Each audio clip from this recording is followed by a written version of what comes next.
Well, hello, boys and girls, and welcome to the podcast about action figures. But you know, it's a little bit edgier. You might even say it's a little bit extreme. And I know something about extreme because I'm the franchise Shane Douglas. Square and Circle Action Figure Podcast, the gold standard. Tune in or get your, you know what, franchise. Now cut the music. Welcome back to the Squared Circle Action Figure Podcast. I'm your host, Will the Thrill. And I am your co-host, Joe Static. Oh, Joe, I can't get over the new intro, man. It's so awesome. I love hearing Shane every single week, baby. Can you remember my brains? Yeah, I think you missed on the words. Are you sure that Terry Funk didn't kind of come into your mind there? Remember the game. No, you're close. I'm getting I there. think you're getting there. You're super close. You know what's funny, Will? I always loved that song.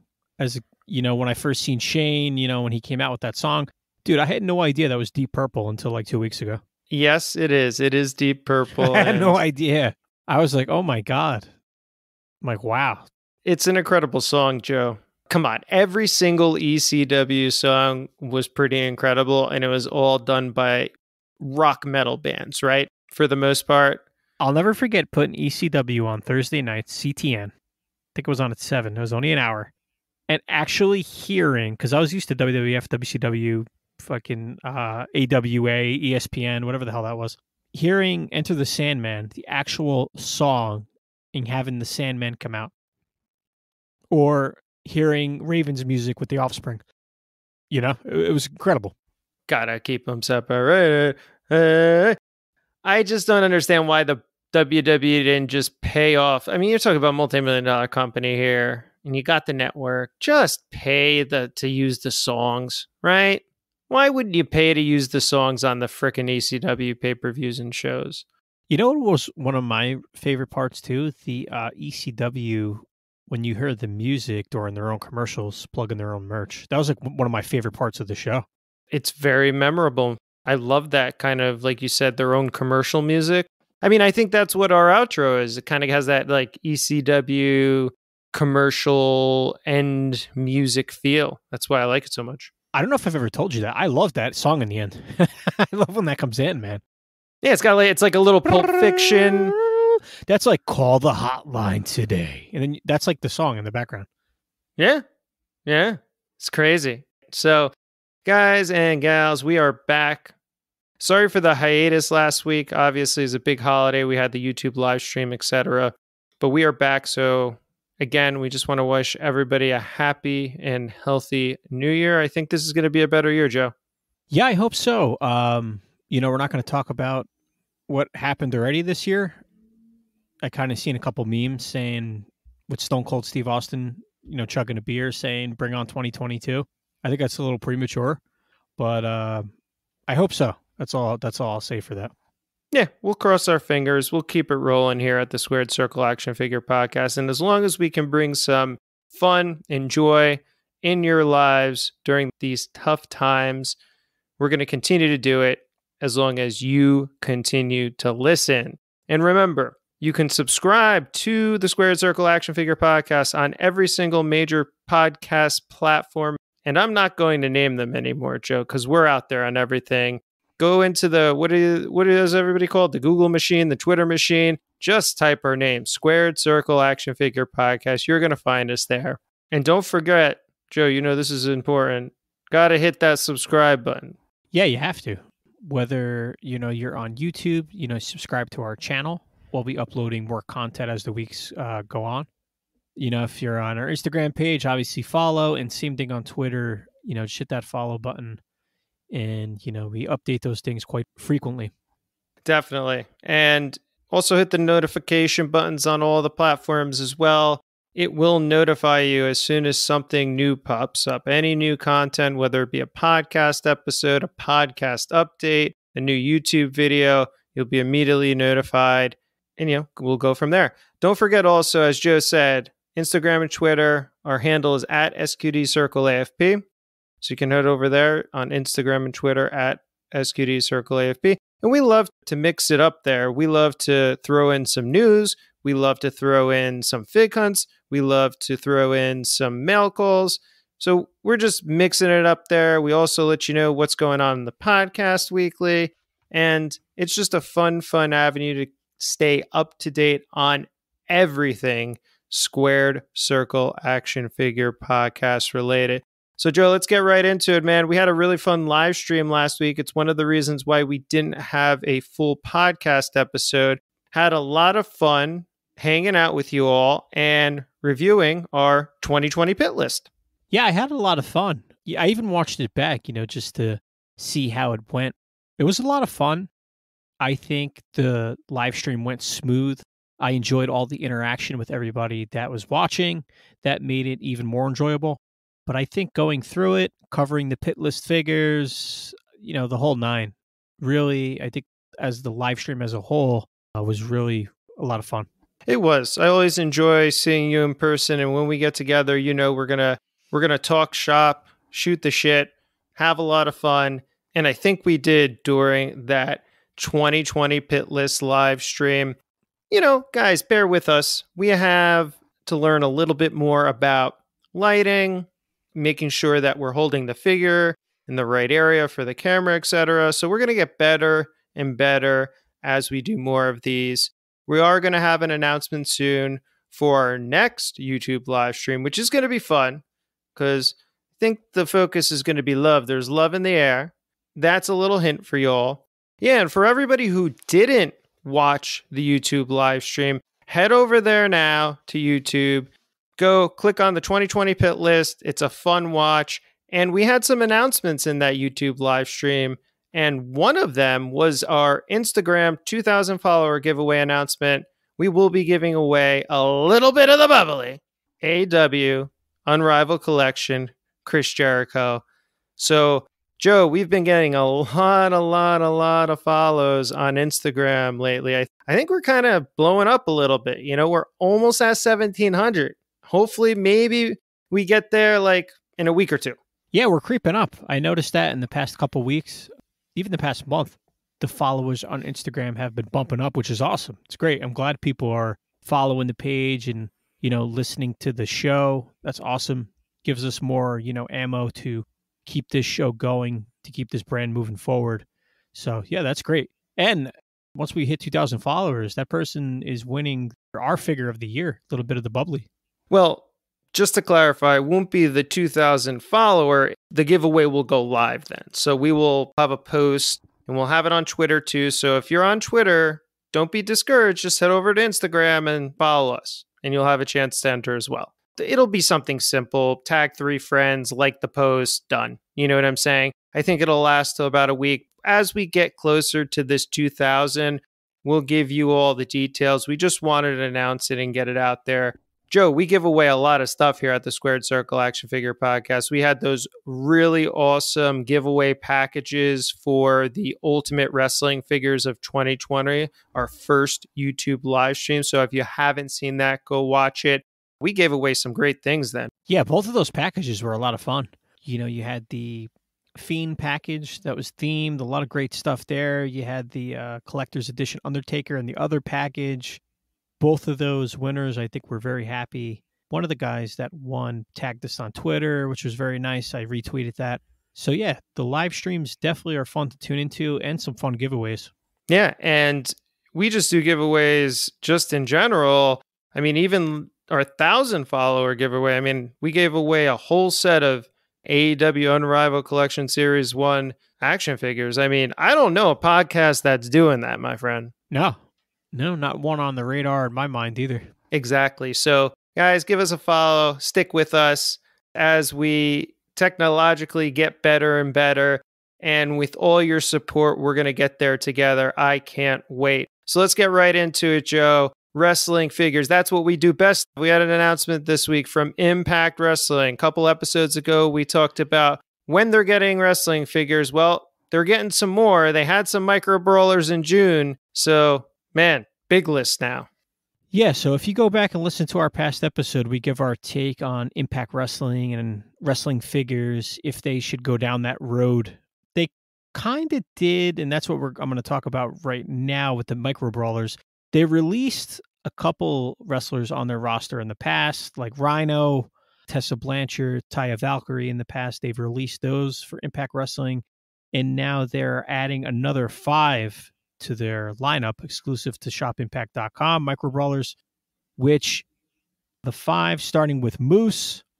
Then you have Jordan Grace, which I think Jordan Grace is a popular women's wrestler, former champ, especially on their roster. It's a good pick. Doc Gallows, I don't really care about. Eddie Edwards is cool. Then again, I like the old Eddie Edwards. And my favorite, if I were collecting Micro Brawlers, is the classic Abyss, which is very cool. I like the classic Abyss, obviously, at all these. And Moose, I've watched his matches. I'm a fan of his too. But yeah, they're adding those 5 to their Micro Brawlers collection on shopimpact.com. It's kind of cool if you're a Micro Brawlers fan. Yeah, if you're a Micro Brawlers fan, I think this is a must-have. Obviously, if you're an Impact Wrestling fan, this is a must-have. Really quickly, my take, I really don't care. I don't collect Micro Brawlers. I agree with you, though. I do think I like the classic versions of stuff. So the Abyss is pretty interesting here because I know he does work for WWE, last I heard. So I don't know how they are doing that, but I guess they found some way around it. But overall, I'm not going to collect these. I want to see Impact have a real wrestling figure line. But maybe this is, you put your feet in the water, right? You put your little toes in the water, see how these sell, and kind of move on to something bigger and better, right? Yeah, see how these do. See if anybody actually buys them off shopimpact.com, kind of go from there. Being a wrestling figure collector, I kind of thought what these 5 would be like. If they went with a different company and actually did wrestling figures, would people be interested? And, with the Abyss, the Eddie Edwards, the Moose, the Doc Gallows, the Jordan Grace, I think it's a good pairing of their roster. You get a little bit of the old, you get, women's wrestler, TNA heavyweight champion, former Impact champion, current tag team champion. You could get a little bit of everything. So me personally, I thought it would have been kind of, I thought it would have been cool if they actually went with wrestling figures, but, that's just me being a wrestling figure collector. But overall, my take, same as yours, Will. I don't collect Micro Brawlers, but I figured we'd mention it on the pod for the people that do. Totally, man. Totally. And I agree with everything you just said. I think the lineup is great. Kind of makes you want to come back for the second one, right? Because you got Doc. Now you need Carl. So, I mean, it's the good brother thing. Even if you are a collector, you're amped up. Now you're like, oh, man, all right, now I got my Doc. Obviously, I'm going to come back, look at the next series, and go from there. But speaking of Doc Gallows and Carl Anderson, the good brothers, wow, man, again, you know me, I'm like, I don't know what I'm like, Joe, because I'm kind of like this little, kid that's got a crush on the hot girl at school, and she looks shiny and You're bending over in front of her? The packaging looks pretty, Dude, I love Super 7. I'm in love with them. You're putting a tube sock in your pants and going to school? I am. I go to that San Francisco store and, I'm not going to be there this year, but I go there and I don't even need a tube sock. So anyway, they made their announcement. These figures went on pre-order. Good brothers. You got obviously Gallows and Anderson here. The pre-orders are live. You can go get them at Super 7 Ringside Collectibles. I believe Entertainment Earth is going to have them as well. I haven't seen them yet because we're recording obviously on Thursday, but I'm sure they'll have them. You know me, I love them. I mean, obviously, just for pre-order stands, these are what's going to happen with these, Joe. They're going to have the pre-order announcement, and then next year you're going to get the figures. That's just the way it happens, right? Yeah. They put the pre-order up for 30 days. You have 30 days to order them. I mean, you'll still be able to probably find them somewhere, but the point is to, put your pre-order in, not worry about it, get it for the actual price, the retail price on it. And yeah, you wait. Super 7's been doing pretty good as far as that goes. And in time, you get your figures. That's it. It's as simple as that, Joe. And the funniest thing is, if you don't want your money held up and you're kind of like discontent with, oh, no, I paid for these 8 months ago and I still don't have them in my hand. Well, do something like Entertainment Earth. They don't charge your credit card until the order ships. So you can literally place a pre-order through Entertainment Earth. No money down. They charge your credit card when it ships, and at least you know that you've secured them. Have you used Entertainment Earth before? I have. I was just going to mention that That just always sounds weird to me. Like they can cancel it, I feel like. No, they only cancel it if your card is charged and it doesn't go through, but they also give you a 10-day grace period. It's something like 10 days to change the payment method. Oh, nice. That's not bad. For example, Good Brothers come out December this year, 2021. December 1st, they charge your credit card. It doesn't go through. You have 7 to 10 days to change that payment method. They hold your product. And if you charge it, it goes through, it gets shipped, done. So anyway, going back to Entertainment Earth, though, yes, I do use them for Ninja Turtles, for the Super 7 Ninja Turtles, because I personally don't want my money held up. That's just the way I am. You know that. I mean, I just want to have it on me. And dude, they pack stuff so well, Entertainment Earth. They put everything in a big box. It's all padded. It comes with tons and tons of paper wrap and bubble wrap, and they just do fragile stickers on it, all this stuff. Oh, nice. Yeah, like if you're like worried about not having it packed well, this is the best way to go. It does take a little more time to ship if you use their discount shipping method. And one thing of note as well, on pre-order items, you're not allowed to have free shipping on orders of $100 or more if you place it online. However, if you call them on the telephone, Entertainment Earth, and place your pre-order of $100 or more over the phone, they give you free shipping on that order. Oh, that's awesome.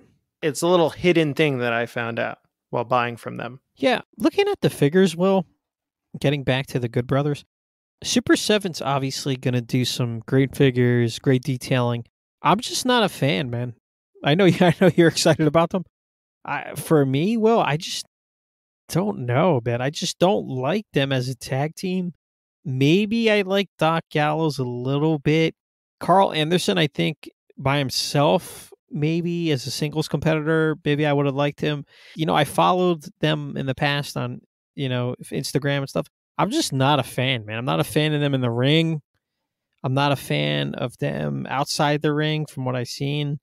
I don't like Bierski talking shop on the boxes, man. It's just like hillbilly-ish to me, kind of. And dude, I got to be honest, man. I'm not getting these. Yeah. They look cool, man. They look great. I just have zero feeling looking at these. Yeah, I kind of feel the same way because of the talking shop aspect of it. I think if they gave us straight up wrestling figures, it would have been a lot better. Yeah. And I don't know if this is kind of the direction Super 7's going to go with their independent lines. You have the Major Wrestling Figure podcast stuff coming out. And what are those? They're like wrestling figures, but they're also holding their action figures and have these little quirky things that are like on the outside of wrestling. Although it is all encompassing, it's still a little, like you said, weird. I personally just like the figures. So for that, I'm going to get it. I am so surprised they don't have a Too Sweet hand. I know that they may be a cease and desist thing with the WWE. I'm not sure if they own the rights to that, but I would have liked that too, to have that Too Sweet hand. Yeah, that would have been a nice touch. Yeah. I mean, with everything that's happening in AEW, and we're not going to spoil it if you haven't seen it, but you get my drift. The whole Impact Wrestling, AEW Wrestling, them having the working relationship now, bringing Gallows and Anderson into the fold, having Omega, the Young Bucks, you get my drift. So I'm going to probably get these. Like I said, I'll do my Entertainment Earth pre-order. I don't have a Super 7 wrestling figure, right? So I'm not going to get the Major Wrestling Figure podcast stuff. I may get the Andre, the first one. I don't know if I can find it somewhere, but I still haven't dropped the dough on that. And I want actual wrestling figures from them in my hands. I guess we're going to get that also with the NJPW stuff coming up, because we saw some test shots and packaging images from Ringside Collectibles and Super 7 this week as well. Yeah. The NJPW Series 1 New Japan line, that I enjoy. Same thing. I was excited when it was first announced. As time went on and we still weren't seeing the actual figures, and now we're seeing the test shots, I'm like, okay, it's been a long time. I ordered the Okada, so that's the one I'm waiting for. I was thinking about ordering the rest, but I don't know, something about it. I just don't want to order the whole set for some reason. Maybe the Ospreay, but the Okada I feel like was a must-have for me. The packaging looks great. I love Super 7's packaging. the slip over the box, just as a mint on card collector. I think they really do a great job there. So yeah, well, I'm waiting for that Okada. Yeah, and to start with the packaging, I think you're right. I love the slipcover boxes. I love that they have like that foil on the NJPW stuff. You can see it's going to be like that foil in the symbol, that gold foil. It looks great, man. I think they're going to do just an outstanding job. I do also like that on the back of their box. It's just not a generic saying. So for every different wrestler, for every different character, you're going to have a little bio and a little write-up, which is like the TMNT line of theirs as well. I absolutely love that aspect of it. And they're just also super easy to remove. I talked to you about one of my accessories being out. I literally just took up the tape. It peels right off the box, opened the box up, put the weapon back in, slipped it back in, sealed it up, done. It was like it was never open. So anyway. Yeah, that's great. Yeah, it's amazing. And as you said, I actually have the whole Series 1 on pre-order. I did pre-order it through Entertainment Earth as well. My standout here, I love that Okada. That Okada robe is just looking really good on the test shot, bro. I mean, it looks like thick leather. I mean, it looks awesome, dude. Yeah, man, that caught my eye because the test shot looks good. Obviously, we're like, okay, here we go, finally. But the robe, the jacket on that looks insane. I can't wait to see that thing up close. I know, you're right. Even the stitching on it looks incredible. And again, you're going to get this quality stuff. I can't wait to obviously see as well once it's fully completed, because even the robe doesn't look complete, but this Tanahashi looks great. I think you're right. I think you should get the Osprey as well. I'm liking the head sculpt on that, man. That figure looks great. If I was going to get another figure from this line, I'll probably get the Osprey. Same thing, his jacket, I think the detailing on him, the head looks great, and, the color choices they go with for his attire. I probably will add that one too, but as of right now, I'm just with the Okada. Gotcha. Well, we'll do a full review here on the pod for everybody. As they know, we love doing the reviews of this. We'll probably have them in a gorilla position or something. And, the Ishii looks good. Again, I'm not going to lie. I don't have much ties to NJPW. I listen to whatever I hear on Busted Open on Sirius XM. So I kind of know what's going on because they do very, very short reviews of everything. But I'm not really invested in the storylines or anything. I'm just very happy that there is a company, action figure company, toy manufacturer, that has picked up the license and that are going to produce real, awesome looking figures for the NJPW wrestlers. I think it's well deserved. Yeah, I used to watch, I catch New Japan's events online, a couple of different websites I watch those on, and they used to be on Friday nights on Access TV, which is a channel a lot of people don't have. But it used to be on prime time, man, 8 o'clock Fridays, then they play a replay, maybe a couple old episodes, which was really nice on Friday nights. Sit back, chill, watch New Japan. There was an announcement this week that they are going to be on American television again. So be looking forward to that. Hopefully it's not a channel that nobody has, or hopefully they up their game with that. I think it'll be good to have New Japan in the mix every week. I think so too. And hopefully once everything comes back to some sort of normalcy here in the States, maybe they'll do the shows in MSG again and stuff like that. I'd love to catch a live show with them in Ring of Honor, or them in Impact Wrestling or something, or them in AEW. I mean, oh my God, imagine those three together, NJPW, AEW, and Impact Wrestling. Come on now. Yeah, the possibilities there are through the roof. Oh, amazing. So we're going to move on. We love the line. I love Super 7. I think we love Super 7 collectively. I think they're doing a wonderful job. But look, we got a lot to talk about today, and we're going to get right into the next one. Pre-orders, Joe. Super 7 pre-orders, Micro Brawlers pre-orders, pre-order everything. AEW. I'm flooded with pre-orders with wrestling figures, and I've never felt this flooded ever in my life before. I think I'm going to pre-your order next time I see you. Whew. We may have to pre-order this podcast to record the pre-order of the podcast. I have no idea. Let's just put up random pre-orders and never do anything with them.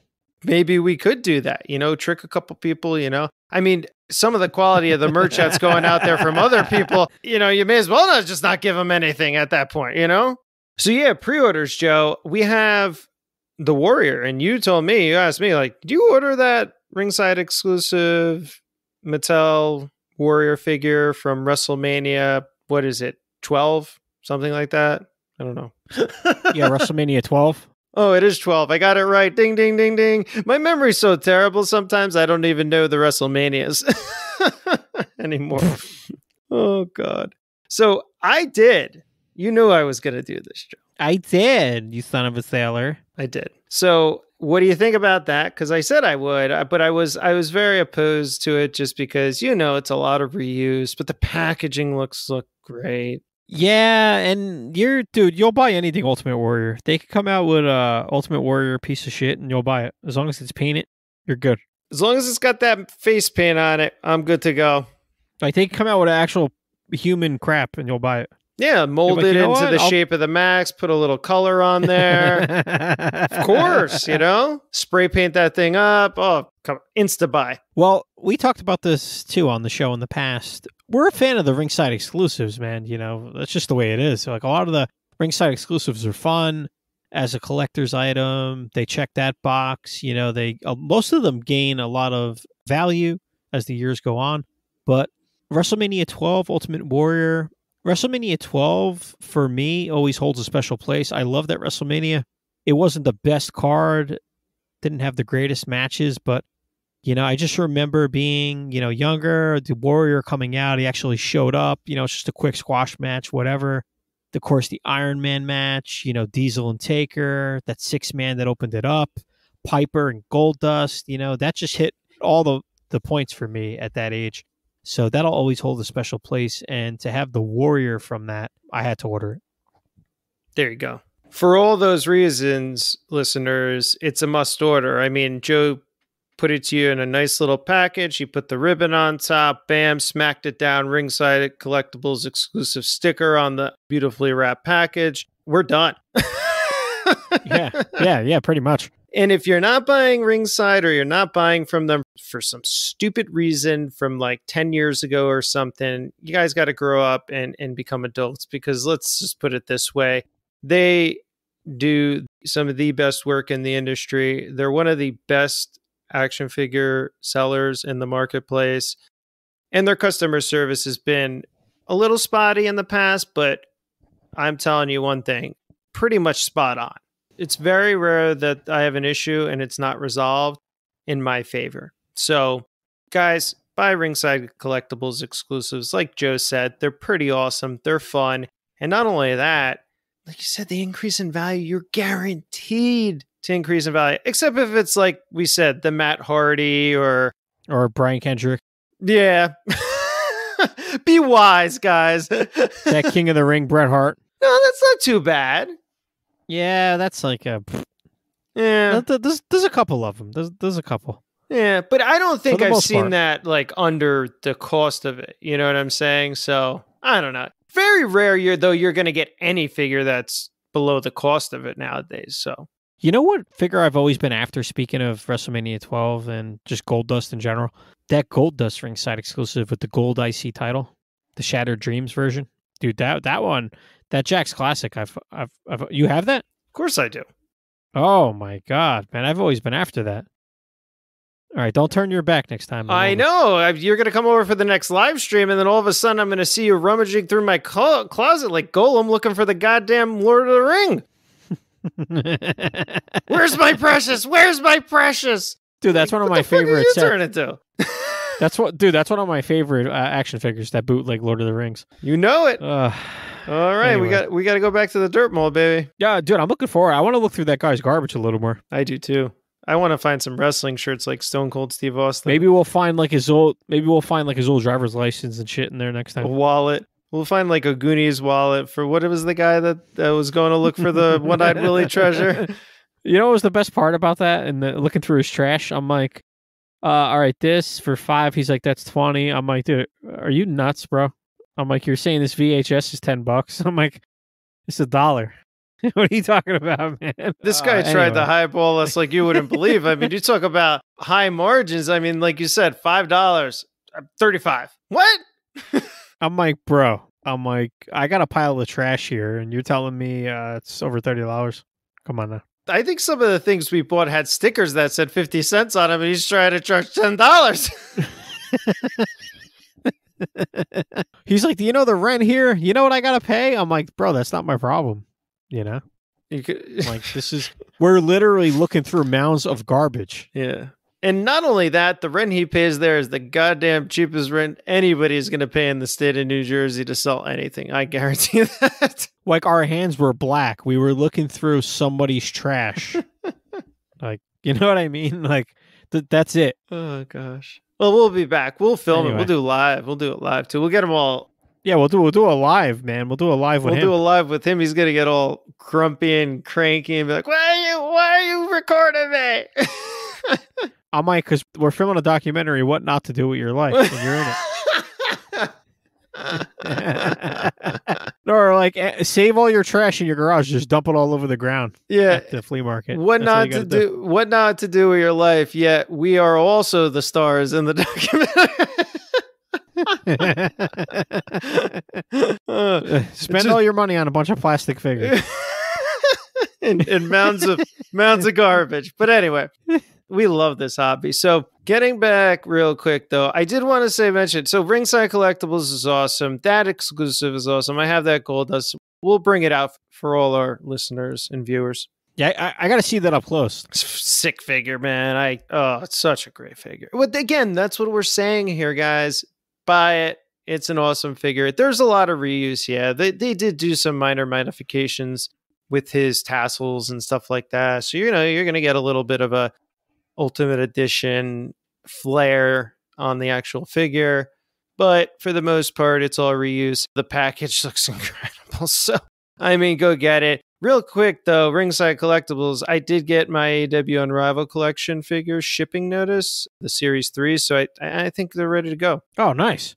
Yeah, hopefully I'll be getting that soon. There was a big mix-up. I'm almost positive that I ordered it under the early display. I never checked my confirmation because it said early, so I was like, yeah, all right, I'm going to get them early January, blah, blah, blah. And I think I even said this to you. And this was I ordered this 37 minutes after release. And then I look at my confirmation because I see it started to ship this week, Joe, and it said late January, pre-order 3, and I was like, what?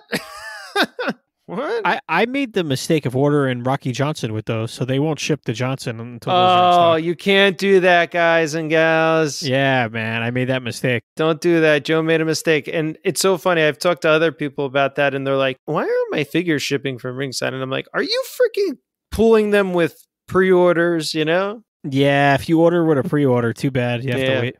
You do. It sucks. Don't do it. Order the figure separate. Usually the 10% off is a little bit of that shipping, so. But, I'll do probably a little bit of a video of them unboxing. I'll put some photos on the Instagram and Twitter. And, yeah, we'll get to reviewing them hopefully next week on the podcast. Going into this next piece, we have in our notes here, I'm kind of on the fence, but I'm like, what, this is kind of cool. At the same time, certain guys are getting figures that otherwise don't have wrestling figures, but I don't know if I'm into the Hasbro style that much anymore. Like, I am and I'm not. The whole retro thing is fun. Obviously, the retros are fun. I have series 1 through 10. They're great. But now, I'm not speaking badly on anything, but going into it, Chella Toys has the Nick Aldis, which me and you both have. And it's cool, man. I think the figure's cool. I like the nostalgia on it a little bit. The card stock is nice and thick. The card is actually really nice. Get that autograph. I like the limited to 2,000. Yeah, the card's great. The figure looks cool, man. I'm down with the figure. I like the limited to 2,000. I like the Chella Toys logo on it. I like the plain white back. Nick Aldis's autograph is on it. Everything's cool. It's a great presentation for their first figure. And I think that style and that representing that guy is cool. Real world champion Nick Aldis. That's great. I think that fits. Getting into the rest real quick that we're about to talk about. Zombie Sailor showed, which me and you both like Josh. Josh is a great guy. I actually talk to Josh on Instagram every couple weeks, and he's always very polite, very friendly, doesn't hold any info back, that I ask him. Obviously stuff I don't tell everybody, but he's a cool guy. That aside, now he is coming out with his own figures as well, which is fun. It's cool. Me personally, you know, the Matt Cardona and Brian Myers, it's great. I like their merchandise. I think their stuff is fun. I think the Super 7 figures are going to be insane. You know, obviously it's a good idea to have them first, but that's cool. That's great. My point is the style, the Hasbro style again. I'm sure with the images he showed online already, the style is going to be fun. It looks cool. I'm like, oh, awesome. You know, you get Myers, you get Cardona, that old Hasbro style. I'm sure they're psyched about it. That's great. And I'm like, all right, cool. So Zombie's coming out with his whole line. I'm like, okay, we can add some figures, you know, some extra figures to the line. He said he's got some up, you know, coming down the line that people are going to be, you know, really excited about, which I'm looking forward to. I'm like, you know what, let's see what comes down the line. But then you have, well, Nerds Clothing, which is cool. I'm like, all right, another wrestling. I don't even know what it is, to be honest. I'm like, this is clothing, wrestling, vintage stuff. I don't even know. The only reason I'm interested, Will, is because I like Jay White. And they're doing Jay White's first figure, which he's supposed to be coming down the FTC pipe, but we won't get into that. And Nerds Clothing is coming out with their first wrestling figure, Jay White, which is cool. I'm like, oh, I like Jay White. Like, I like Nick Aldis. And I'm like, it's the Hasbro style again. And I'm just going to leave it there for you to take it. Yeah. I mean, you know my take on this. Everybody is doing it a little bit different, but it's all the same in the end, right? I mean, it's Hasbro retro. And I'm sorry, but I just, again, I you know, this hashtag, we want retro thing and everything like that. People didn't want retros. If people wanted retros, they would have bought them. It would have survived mass retail. I agree. There is a huge contingency of fans out there for this style of product. But you can see even in the Nick Aldis, they've only limited it to 2,000 pieces. And I don't even think they've sold 2,000 pieces because they're still available for sale. So how many people are really interested in these lines? You know, I don't think it's that much. Now, as far as the quality of the figures, I think it's all going to vary. Look, we don't have Zombie stuff in hand, his sculpt, so they look great. I mean, they do. They look phenomenal. And he's a big Hasbro hound. And like you said, he's going to do his buddies' figures first, and then we'll see what comes down the road. Now, we talked off air about this, and I would absolutely love to see an ECW line or something, you know, like, oh man, that would be fun. That I'm interested in. No, right? I mean, you're seeing, that's the thing. So I just told you in one aspect, well, whatever, retro. See, this stuff isn't tying me in. Like, here's the deal. I love Nick Aldis. I think he's one of the best professional wrestlers in professional wrestling today. He's great on the mic. I love him in NWA. I absolutely loved Power when it was on every week. Dude, Power was so good every week, man. And it was gaining so much steam that when I would turn it on, I was like, oh man, I can't wait to watch Power this week. And I'm sad, man. I'm sad that it's like dead. I know. And there was multiple reasons, but you know, they do have a show on now. Again, I forgot what it's called, but it's not the same. It doesn't have the same feeling. And no, not at all. Yeah, hopefully they come back, live crowd, and they redo it. But anyway, getting back to Nick Aldis and everything, I want to support him because of what I've seen him do there. You know, his match with Cody was really good as well. So, in that NWA show. So, like, I will support him here. The figure itself, though, looks all right. Some of the paint app isn't the best. I mean, you know, it's good. It's not like running, but it's, you know, kind of, again, not the best. But like you said, the card's pretty cool. I like the heavier stock on it.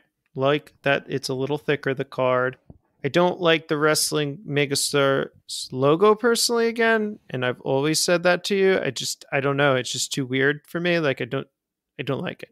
But the figure's cool. I think I'd like this out of the package too. Maybe I'll get one to take out. We could do a real review. I'd like to see how it weighs, you know? Yeah, that's true. This card stock's so heavy, it really doesn't give me an idea of how the figure feels, you know? And then, yeah, with these other guys like Switchblade and stuff, man, I just don't know them very well. So I have no tie to them.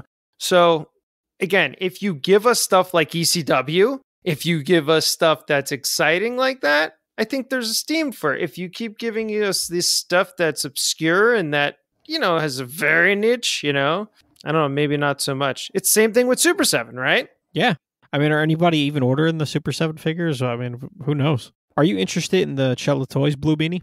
Interesting that you say that, Joe, because it is a 2-pack, and I don't know if I want him with Chernoff in there, you know, like it's... I just want him by himself. Yeah. Yeah. You know, that's it. What was weird about it too, so they have him as an exclusive, but I think that turned into a regular release. And then they have a Series 2, which was going to be a 2-pack, but it seems it turned into a single pack now, unless this is just another figure coming out, because they also announced that they're going to do an Ethan Page now from the North. Oh, yeah, that's right. Ethan Page from the North is on their roster.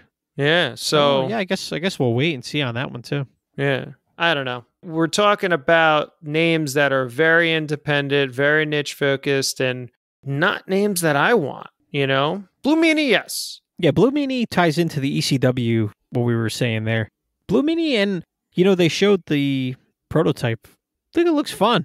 I think it looks cool. Agreed. So we'll see. You know, I think they're kind of pushing it with these. I think a lot of people are trying to get on board with the hype, but that's what it is, right? So all this was created by basically the Major Brothers, right? The upswinging collecting and let's pump out a ton of merch because we need to create our own brands because we're not employed. And I think a lot of people and other wrestlers have followed suit, right?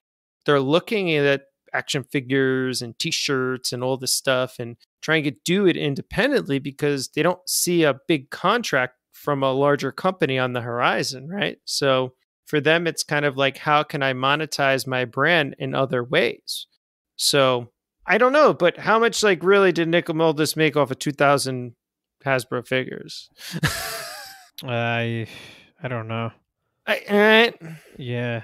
I mean, it gets him out there a little more, you know, but at the same time, can't be much. Yeah, you're not feeding your family on what the dime you made off your 2,000 figures. That's for damn sure. Nah. But whatever, it is what it is. That's kind of my take on it. I'm not opposed to it.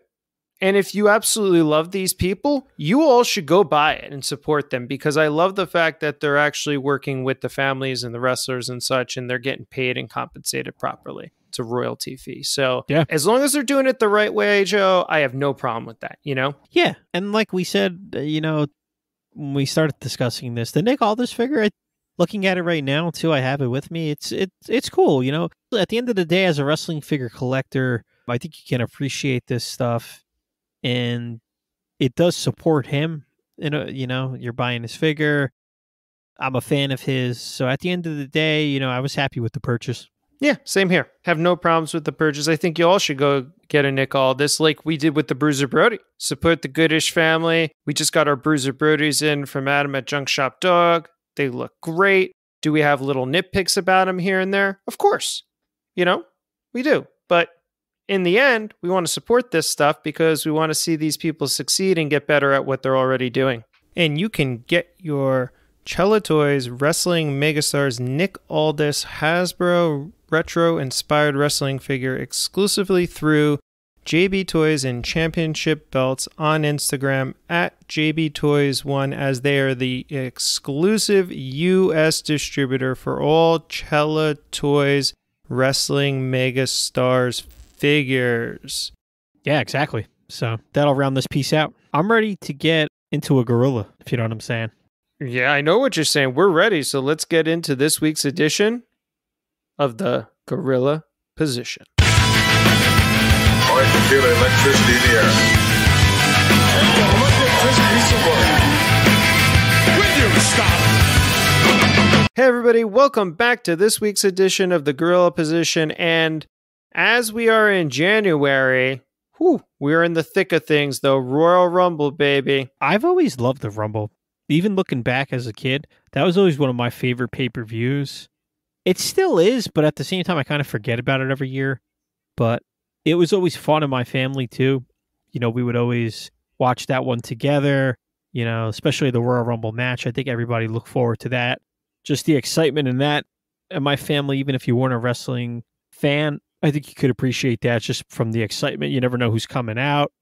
You never know who's going to win. And it was always a lot of fun. So I always enjoyed that growing up, Royal Rumble. It was one of my first pay-per-views I ever ordered, too, as a kid, was the Rumble. Yep. It was an amazing event. Well, it still is pretty fun. I did like the Edge return. What was that, last year? Yeah. Yeah, the Edge return was fun.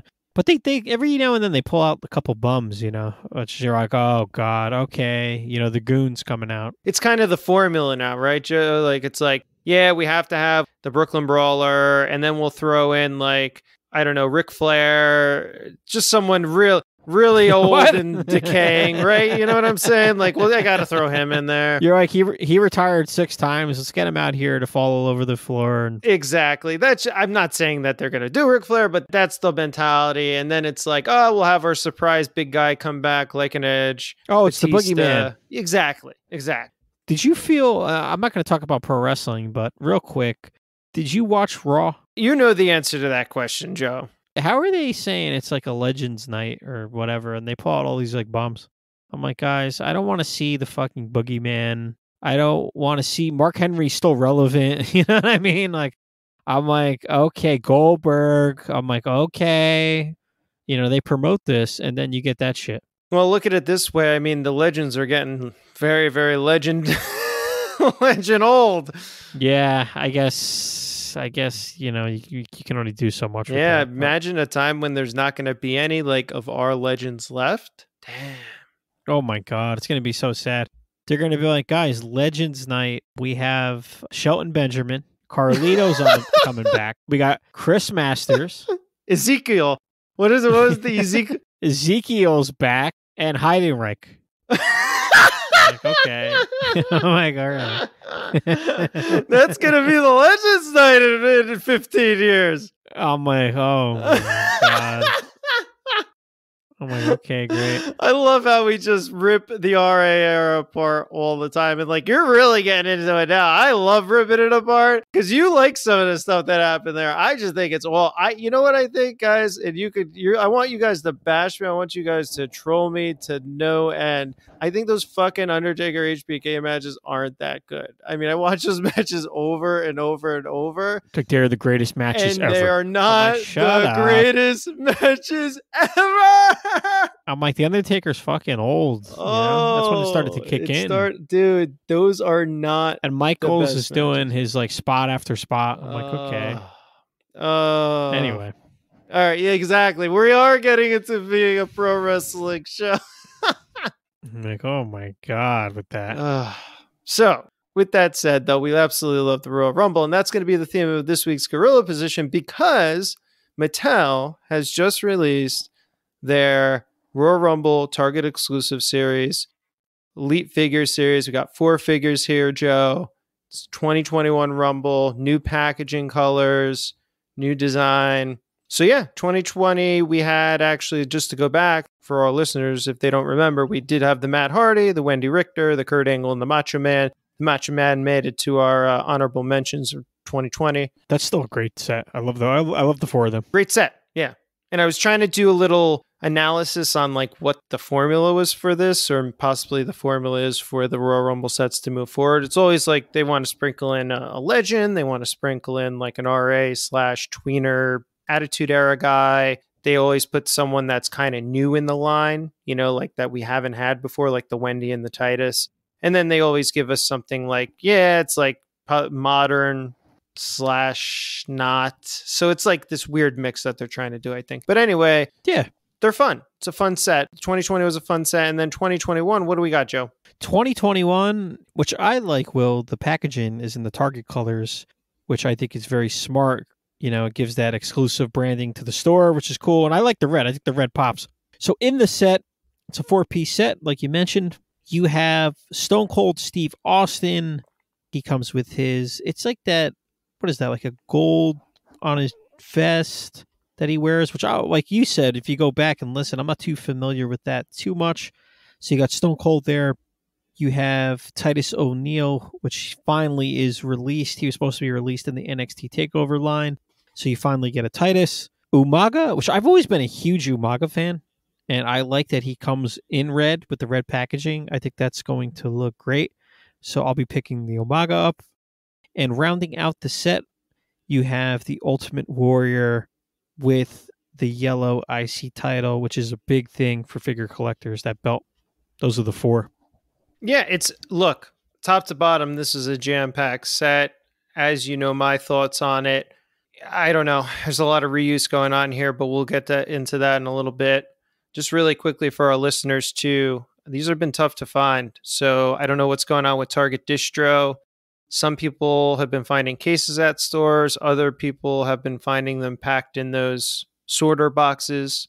You know, you can find literally a wrestling figure, a Hot Wheels, and a Barbie in the same box of these things. So like, even when they come in the store, even when they come in the stores, there's really no way to locate them until they're actually put on the shelves by an employee. It's because the DPCI isn't working, unfortunately, on Pop Finder Brickseek. So it's going to be a little trouble to try to find these things, which kind of sucks. You're going to have to call up, give them the DPCI number, see if they have anything in stock, or actually physically visit the location. I was lucky enough to get my hands on an Austin because I was hunting, and then there was somebody else online for something we were hunting, and then he said he found it up north, and he had an extra one in his car. He's like, I'll sell it to you for retail. So I was just very, very fortunate. Yeah, so I wanted to give a shout out at Frank Benson Photo, toy collector, and does do a lot of toy shows and stuff. So he's at a lot of like the Wayne Toy Show and stuff like that. He had it in his car, and it was very nice of him to just, sell it to me for retail. So I was very fortunate to get the Austin in hand. As you said about the Austin, yes, it does have that gold vest. I don't remember him wearing this gold vest, and I don't even remember his appearance in the 2002 Royal Rumble, which is pretty sad. I guess he made his 36th elimination. That's what he said, record setting here on the back of the box. What I love about the Austin figure, though, is the new head scan and sculpt. I mean, it is awesome, bro. It's really, really good. Yeah, the sculpt looks good. The vest looks good, too. I think that gold pops on that. I think it looks pretty good. So it's a good Stone Cold figure. Stone Cold's basic. You got the double knee braces, too. You get there. So it's accurate to the time. But yeah, the head sculpt looks great. Be forewarned, guys. Some of the Austin heads, when I saw it out of this case, they had around the edge of the head towards like the cheek area, had a little bit of like plastic overage and stuff on there. I guess like from coming out of the molds, it wasn't shaved or sanded down properly. So if you're a loose collector, you may find that you have to shave that off, or it may just fall off. Obviously, we're #MOC for life here, so don't have that problem. I just looked for an Austin. I chose one with his head down, and you can't see it. So I don't know, little QC thing, but it could have just been, it happens all the time, right? I mean, random figures. So, this set, Joe, and all, the Warrior, again, the Maga Titus, I don't care about. The Warrior I'm going to get 2. It's got the dual heads. Maybe I'll open it one day. Who knows? Maybe I'll get 3. Who the hell knows? That fucking Warrior. I mean, you got to have that Warrior. Royal Rumble 1990. Yeah, that Warrior is great, especially with the yellow IC title. They've never done a yellow IC title, so that's great. The Stone Cold's fun, and I'm an Umaga fan, so I want the Umaga in red. I'll probably leave the Titus behind. But yeah, as far as the top 2, I want the Warrior and the Umaga. If I had to leave the Stone Cold, I'd do that too. Yeah, I just got it. It was available to me. I wanted to get some pictures up for the podcast in case people haven't seen it and stuff like that. So I was like, all right. Yeah. I actually, the funniest thing about what you just said is I actually passed on the Austin. I left the store ahead of this guy, and then I went to another store, and then I was walking out, he was walking in, and then I did a double take. I was like, you know what? Do you still have that Austin? I'll take it from you. Because I was thinking about the podcast and getting some photos up for everybody. Because the boxes are cool too. Like they don't have the certified authentic on it. Yeah, they don't. Oh, so that guy you've seen in the store with the long hair. Yeah. So that dude was originally at a store waiting for Vipers. We were online for Vipers, and I was online for wrestling as well. So we got to talking and everything, and then we went in. There was no wrestling for me. I had to leave. So I went to the next store, and then he was like right behind me. So yeah, he came in again, and I was like, you know what? I am going to take the Austin. Nice. But again, beautiful box, no certified authentic. I love the new photos on the front of the box. They look great. Yeah. What is our position? What is your position? What do you think about this set, Joe? Like last year, I like the Royal Rumble set. My position is it's a fun set. Overall, I like all 4 figures. They're Target exclusives, which is fun as well. If I had a pick 2 out of the set, like I said before, I would get the Warrior and the Umaga. If I find all 4, I'll probably leave the Titus behind and just get the other 3. I might leave the Austin too. I'm not 100% on the Austin. Definitely the Umaga and the Warrior. I think it's a fun 4-piece set, and they're Target exclusive, so they're not going to be around forever. Yeah, there's some sort of collectability there. You got 4 people. I think it's fun. I like small sets with 4 people. It's easy, and like you said, you don't have to get every single one of them, and you don't feel like you're missing out if you don't. So yeah, they did a really great job. Hats off to Mattel for a store exclusive set. They really did a bang up job here. Gave us some looks that we're unfamiliar with, gave us a new figure. So yeah, we love the Royal Rumble series. Go get them, guys, if you can find them. Let's hope that Target improves the distribution in the weeks ahead. And don't forget, check back next week for another edition of the Gorilla Position.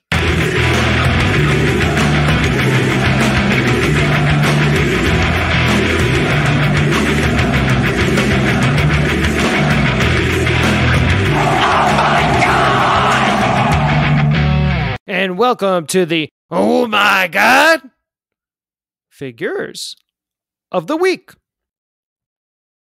Woo! Joe, it's back. We're done with 2020. Thank gosh we're done with 2020. I know. I'm like, getting to the end there, I was like, it's back. Oh my God. Figures of the week. And Will, for these two guys we're about to talk about, I think it's a long time coming. Very long time coming. You hear that music? You hear it? It's coming in, baby. You hear it? Oh, I love it. I love it. It's so good. Dude, why am I sitting here with this beautiful music playing, right? A 4-inch figure that I love. I want to make sweet love to. Okay. And then I got a 6-inch figure that I don't want it anywhere. I don't want it even around me. I thought you were going to say something else for a minute. I was like, wait a second. Well, I do want to shove that 6-inch figure up somebody's ass. This week's Oh My God Figures of the Week, we're talking about some of the greatest wrestling figures ever, in our opinion. WCW, Galoob, Fabulous Freebirds, Michael P.S. Hayes, and Jimmy Jam Garvin. Oh, I'm bobbing my head already. Dude, I just, we're going to get into it, but the attire, the makeup, the Galoob, just everything about these figures, man, the tag team in general, it's just some of my favorite wrestling figures ever. I agree with you. I agree with every single sentiment. Now, obviously, we grew up in this era, right? These are, personally for me, my Freebirds. Everybody talks about, obviously, the original Freebirds. Which you're like, oh, yeah, I understand that. But this is, like you said, this is our Freebirds. Yeah, and look, there's nothing against it. You got Buddy Roberts, Terry Bam Bam, Gordy, and obviously Michael P.S. Hayes, and very prominent team. I don't know what the origin of it was. Probably late 70s, I'd assume, into the 80s. Yeah, 70s, 80s. Yeah. And then he was teamed up with Garvin, which I like Jimmy Garvin a lot, especially as a Freebird. He doesn't get a lot of play, in people's minds, but yeah, Will, he was paired with Hayes as the Freebirds in WCW in 1989. Yeah, so they come together in 89, and I agree with you as well as far as professional wrestling is concerned. I just thought the Jam was jamming, man. He had the look. He had the mannerisms, man. Yeah, man, underrated. If you go back and watch those WCW pay-per-views when they're teamed up, any of the matches, I mean, they just bring a presence. They bring like a fun element. I love the DDTs, they're quick tags, good tag team wrestling. And I think Jimmy Garvin is just underrated as hell, man, in the ring. I agree with you with everything you just said. And like you said, just not enough cred, man. Like, people don't want Jimmy Garvin figures for some reason. They'll take a Bam Bam. It's so weird. I know. That Remco Jimmy Garvin is one of my favorite figures too. Yeah, I don't go to the Remco. Yeah, you don't. But it's a great figure, and I have the beefed up one. He's got that beefed up chest. Yeah. Jacket. Yeah, man, I was just say he's gonna come with his man. jacket. Yeah, yep. I'm gonna beef him up. Yeah, you are. Yeah, I'm gonna find out where he lives. Yeah, you're gonna beef him up. You're gonna be beefed up. Look at this Galoob figure of Jimmy Garvin. He is beefed up in this figure too. I mean, he's got monster arms, and a monster chest, bro. He does. It's just these figures, man. I can go on all day about them. Just a couple fun facts, though. I mean, just going down their history, them as a team. They had several reigns as World and United States Tag Team Champions. Even Bam Bam Gordy joined them for a short while, which I don't think a lot of people really cared about. Gordy kind of lost his cred for a little bit until he joined DCW, which was a lot of fun. But anyway. And Will, I think you'd find this funny, man. I don't know if you remember this. They later had a masked third partner who was Brad Armstrong, who they couldn't find a damn thing to do with for some reason. And he was Bad Street. I don't know if you remember that. I don't remember that. Yeah, I don't remember. It was so dumb. It's just that poor guy never got a break. Well, no, not at all. Brad Armstrong, no. He was, enhancement talent. Got to give it to him that way. Yeah, the son of, what's his name? Bullet Bob? Yep. So it's some managers here too, I mean, oh man, some good ones, some real good ones. Yeah, they had, of course, Diamond Dallas Page, which was great, fantastic. They had Big Daddy Dink, Little Richard Marley, and Precious, which was Garvin's real life wife and longtime valet, which is kind of cool, real life coming to the ring with you. I think that's kind of fun. Precious is fun. And I just think all around, with the gimmick, continuing the Freebirds name, they held the world and United States belts, they just had a great career. And of course, the finisher, man, DDT. Like the crowd knew that DDT was coming from one of them. How is it back in the day? And I know, I agree with you 100%. How is it the DDT is like some ridiculously not good move anymore, except for, I guess, Mox when he does the paradigm shift? Yeah, he's got the double arm DDT. Yeah, Cactus had it. But back in the day, I mean, Jake put a DDT on you, man. Whoo! When I used to watch ECW back in the day, that's one of the things I noticed. I'm like, okay, Raven comes in, he hits the DDT. Sandman does his like bootleg DDT. Tommy Dreamer does the DDT. Now, if you put the three of them together in the ring, it's just all DDTs, like random versions of DDTs until somebody just gets a quick three. I know, yeah. Ravens was the best, though. I'll give it to Raven. I like the even flow. I think he called it that in WCW, but yeah, it was a great DDT. I like the Dreamer. I know it's not called this, the Dreamer drop, though. I mean, I would call it because he just kind of like he had that quick drop on you. Yeah, I like that. Sandman's was the worst. Sandman's was like the worst DDT ever. Well, it was like a one arm. He was just like a one arm kind of drop down. Yeah. But anyway. Yeah. I mean, I don't even think he knew he was doing a DDT, probably. No, he's doing cocaine. That's what he was doing. I know. Smoke cigarettes. Smoking cigarettes, drinking beer, smoking cigarettes, getting high, and coming to the ring. Oh, baby. Well, it's like, if you go back and look at the Freebirds, like they signaled that DDT, man, and that crowd knew that thing was coming. Yes, they did. And they got pumped and amped for it, man. They would really, really get into it. And then you always had the entrance too with the beautiful music. And oh my God, they had a music video. I mean, these guys were big. I mean, and it's just crazy.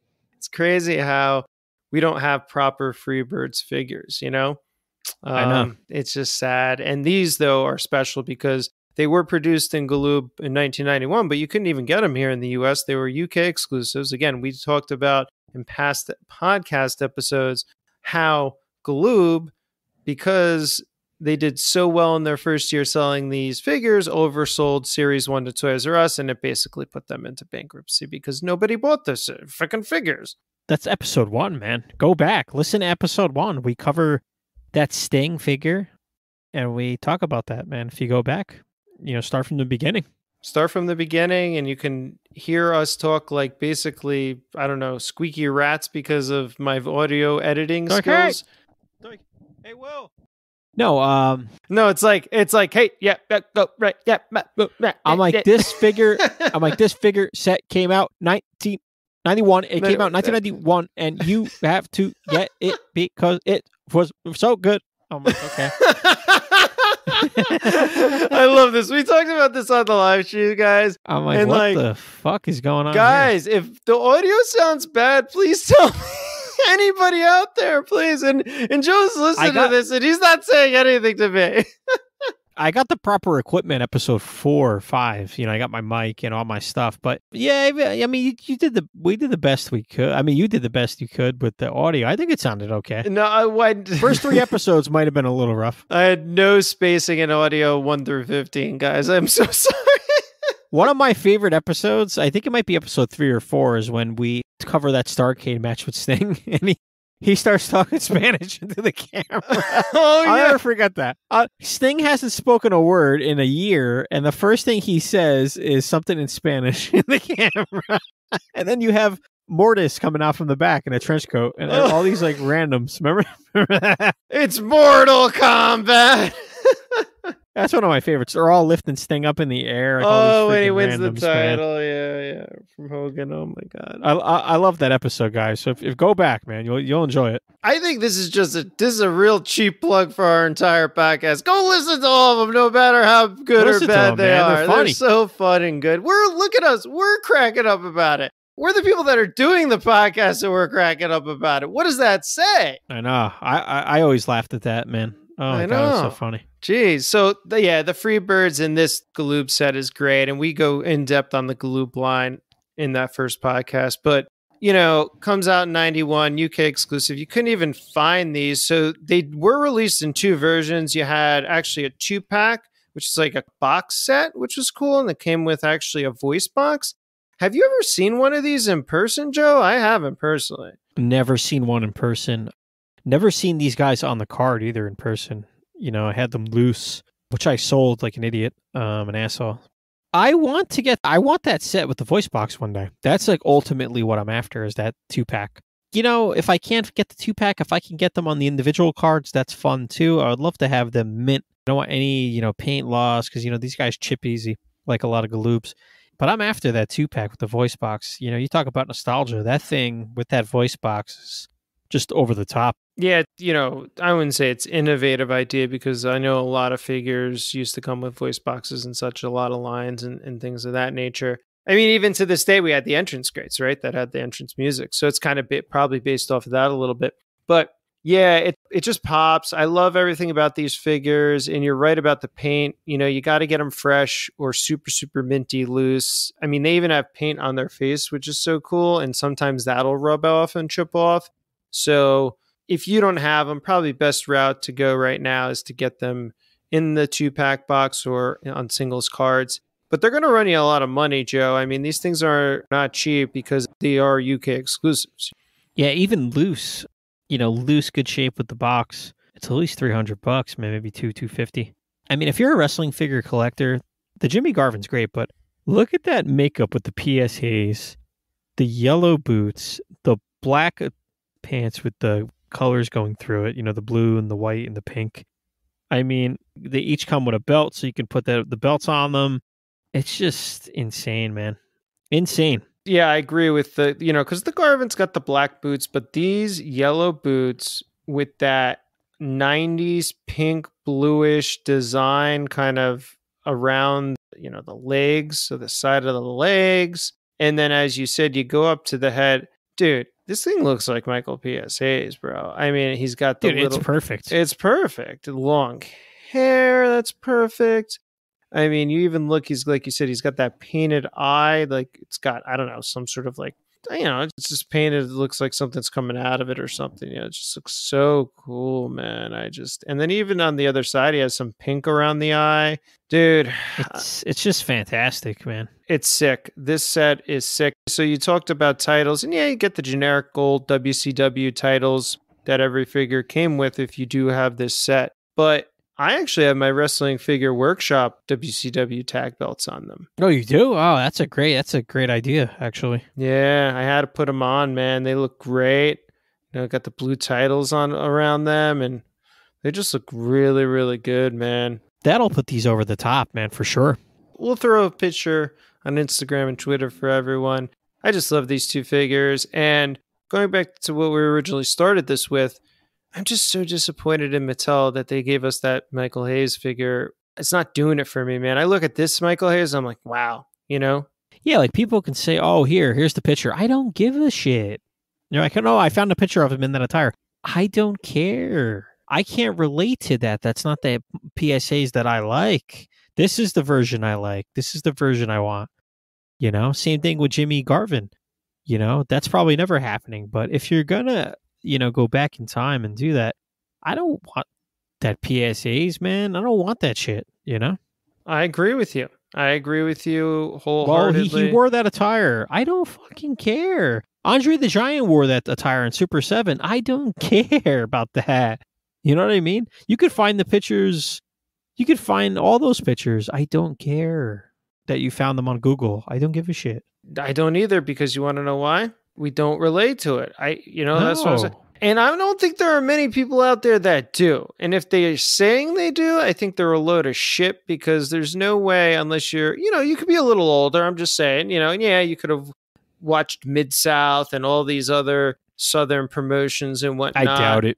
Joe, you heard what I said, and what were your exact words? I doubt it. Yeah, they're like, well, he wore that. I'm like, stop. Come on. Who's watching? I was talking to somebody about AWA Remco 2 days ago. He's a huge action figure collector, but we're talking wrestling figures. He said, I don't collect the line. I don't collect the line because I can't relate to it. And I know you do, Joe, bits and pieces here and there, but I just can't relate to the line. And he's like, yeah, who are some of these guys? And I was like, Mike, dude, Baron von Raschke? I mean, I don't even know where the hell I would fucking find a match with him in it. I know. A lot of those guys, it's a lot of those guys you can relate, but yeah, there's a lot of guys like that too. Like, you're like, who? And do I want to watch it? Like, are you going to really watch it? I'm like, this is great. No, you're not saying that, so just shut up. But, I mean, looking on the line, the Bockwinkel's cool. I like the Rick Martel. You get that old school version of Scott Hall. A couple of the other ones, man, you can, if you're like, you can relate to, I guess, but it's tough to relate to a lot of those guys. Yeah, you can relate to them as, yes, I grew up watching Razor Ramon, and I knew him first as the Diamond Stud, but it's fun to see that figure because it's before he was big. So I want to have it in my collection again, because I'm a big Scott Hall fan, right? Same maybe with Sean in the Midnight and Janetti with the Midnight Rockers or something. Oh yeah, the Rockers. Yeah. So it's like it's relatable because but some of these guys, and I think this is how we feel about the early Freebirds. We just don't relate to it, and there's nothing to tie us back to it. So except for Michael Hayes being Michael Hayes, but again, am I that big of a Michael Hayes fan that I need that figure of him? No, in my opinion. So you're saying you don't want the, I don't even know, the Fabulous Ones 2-pack? That's not on your list for AWA Remco. What did I say about AWA Remco? AWA Remco, no, or I should no. Well, honestly, probably the first Remco figures I had, real quick, which obviously you can relate to too, is the Road Warriors. Yeah, that's a different story. Look, I've told you this. The only figures I'd probably pick up from that would have to be mint, it would have to be complete, and it'd have to be on card, would be the Road Warriors, 3-pack, 2-pack, doesn't matter, and Ric Flair. And that's it. That, just real quick on this topic, that Matt Mania card with those colors is so cool, man. Like, that Matt Mania card looks so great. And two guys that for some reason I really think they look great on those cards, and two guys in wrestling history that I think would be fun to own, especially on those cards, which is almost impossible, is Doug Summers and Buddy Rose, man. At the same time, we're like, I can't relate, but I think having Doug Summers and Buddy Rose, I remember them from a lot of the old wrestling magazines I used to collect and read, and, getting those in figure form on those cards, with that robe and their attire, dude, those definitely stand out as far as the line goes. Yeah, the Buddy Rose is nice. He's got that jacket, which is cool. Oh, man, it's so cool. But, again, I understand the wrestling history behind it, but it's still something where I'm just like, again, it's just pushing, I think, my limits, And we can go ad nauseum about this, but we don't want to get away from two great figures here, because I was even going to go further into, the collecting habits and focus and everything like that. But let's dial it back to the Freebirds, man. Great versions of them. Also, I believe that these attires were from a lot of the cards. There's a lot of trading cards in WCW in 1991. I believe Impel and Chromie made some. So I believe Galoob definitely used reference shots, because this tight design Jimmy does wear in those cards Michael doesn't wear the same thing, but it looks like they just did the copy. You know what I'm saying? To make them look the same. So it's really cool, taken from those WCW trading cards in 91. Dude, again, we talk about it, right? You look at the likenesses and the poses that they're in. You look at the beautiful tight design that they chose for these figures. I mean, you look at even just a little bit of the paint details in the facial areas, which is amazing. You got the titles with them. You got the 2-pack. You got the single carded ones. You got the 2-pack with the voice box. I mean, Joe, this is all the reasons why this Galoob WCW Fabulous Freebirds 2-pack is an oh my God figures of the week. Tonight, we are going to witness the most anticipated match in the history of professional wrestling. Are you ready? Wrestling fans, are you ready? For the thousands in attendance and the millions watching around the world, ladies and gentlemen, let's get ready to rumble!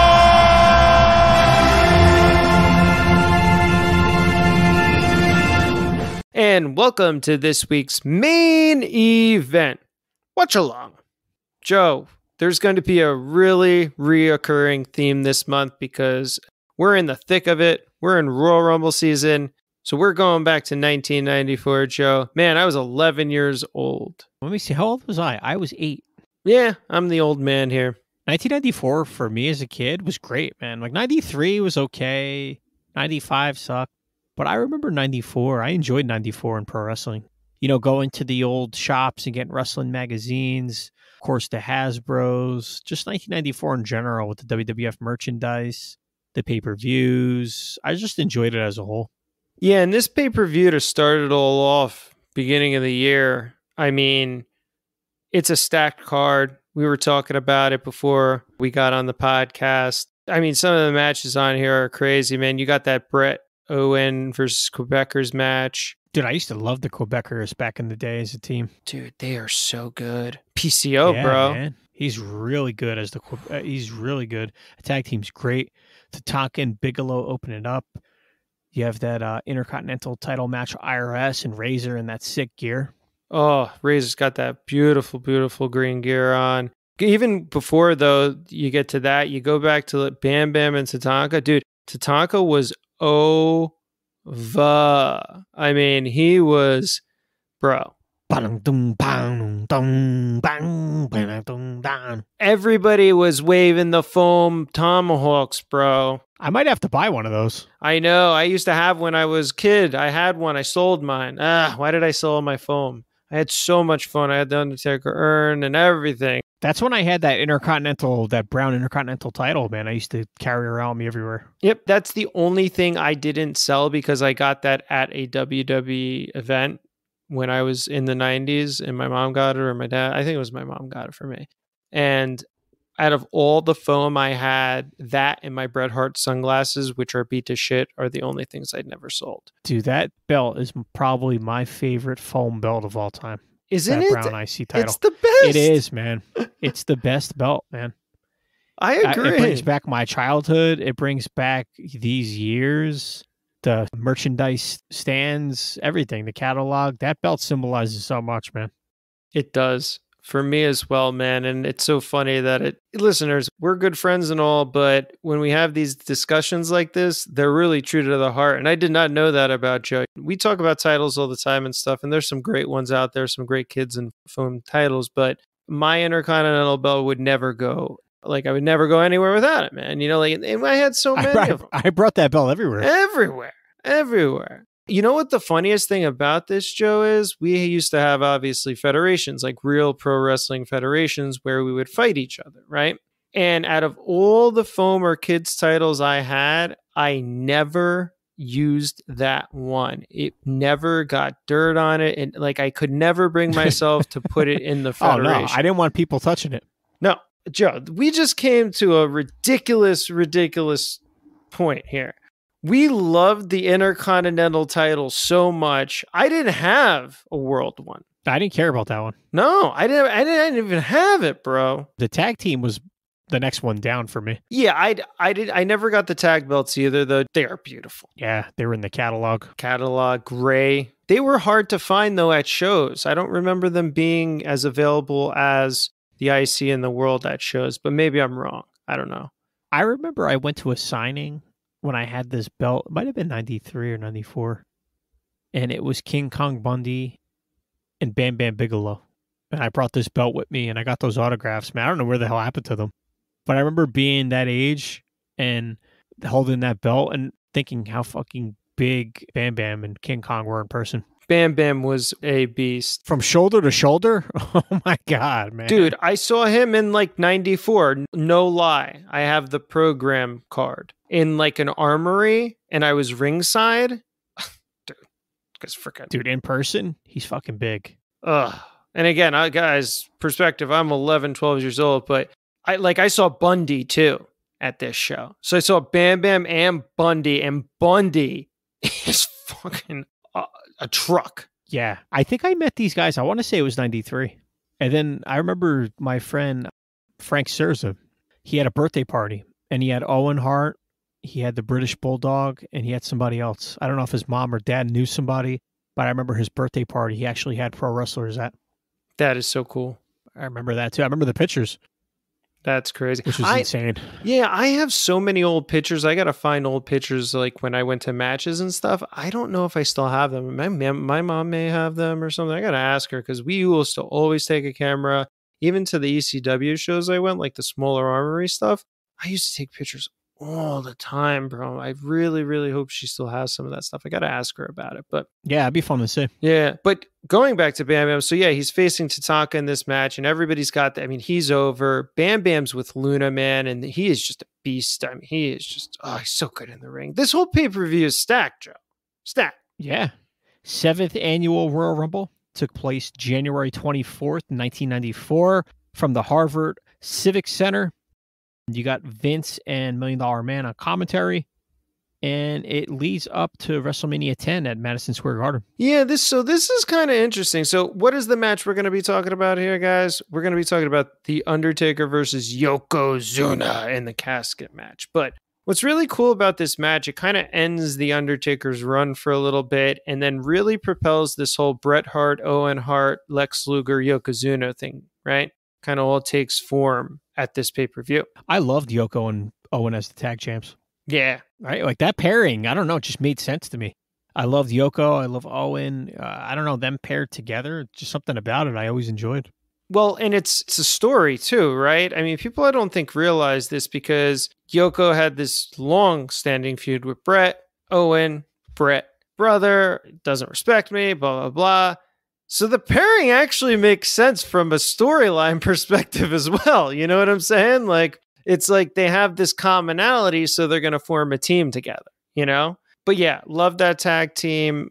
But so yeah, you have that overall arcing theme there, the Bret and Owen stuff, and then obviously the title picture where it's Luger, Bret, Yoko, etc. This is like the time to write during the Lex Express. So that was coming out in 93.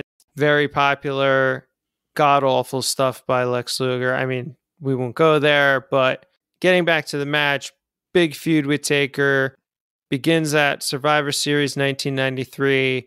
Obviously, you know that Yoko's also being managed by Cornette and Fuji at this time, which is pretty cool. Love freaking Cornette, especially during this run. He was awesome. Yeah, they have these vignettes. You know, Yoko's fearing the cast. He's getting scared. He's the big man. You know, he doesn't know what's going to happen. Undertaker's scaring him with all these caskets and this, that, and the other thing. So he's very, very scared of the casket. And then they have this match, man, and we're going to get into the watch along and go from there. Let's do it, man. Let me know. You do the countdown. Let me know when to hit play. Yeah, so listeners, for the watch along, I think we went off on a tangent there, but we're going to get back right into it. So listeners, we're doing the watch along. It's all about nostalgia, man. If we're bringing it back, we're bringing it back, and we'll go on a little journey, and I hope you guys can come on that journey with us and enjoy. You know what I'm saying, man? So yeah, it's the main point here. That is what we do at the Squared Circle Action Figure Podcast. So we go to the WWE Network. Just get the network, even if you're opposed to it. It's got everything. WWE Network, Royal Rumble, 1994. You go to the little jump to area on the bottom. We're going to hit that Yokozuna versus Undertaker WWE Championship match. We're at 1:08:29 on the clock. And we're going to do it. We're going to start this watch along in 3, 2, 1. So, Joe, rest in peace. Got the sign there. Did that say rest in peace or rest in feces?